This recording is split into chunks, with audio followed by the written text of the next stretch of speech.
Hey, what's going on, guys? The Horror Man back with my next review of the Goosebumps Challenge. This time I reread Phantom of the Auditorium.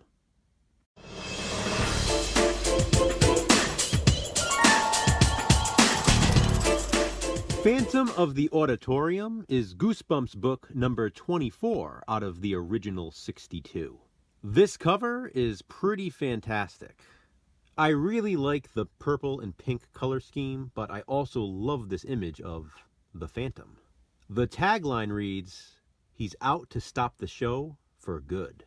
I remember this being one of the harder to find Goosebumps books back in the 90s. It was a very popular one, to say the least, both because of the cover and because of the story. It's definitely a favorite for many. As a matter of fact, I've actually seen Phantom of the Auditorium ranked at number 1 on multiple lists. A 6th grader named Brooke is the main character in this one. She and her best friend Zeke are huge horror movie fans. She specifically mentions Poltergeist and Friday the 13th, which I always thought was pretty cool reading this one as a kid.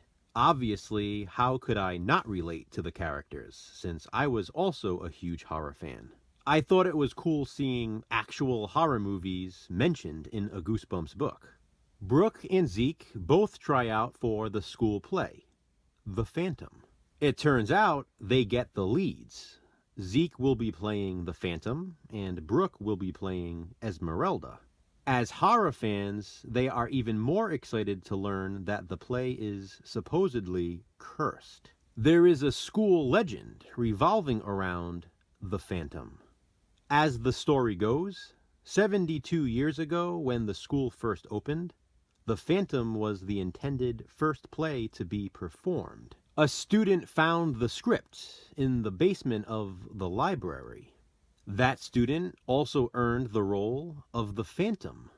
But then, on the night of the play, he mysteriously disappeared, never to be seen again. It was decided at that point that the Phantom would never be performed. Until now. Brooke and Zeke love the story. After all, they're horror fans. But soon they find that there may be more truth than they realized to the supposedly fictional legend. It seems that someone is trying to stop the play from happening. Brooke begins receiving threatening messages, written in red, and the stage backdrop is destroyed. Zeke is also accused of dressing up as the Phantom to play a practical joke, but he swears it wasn't him.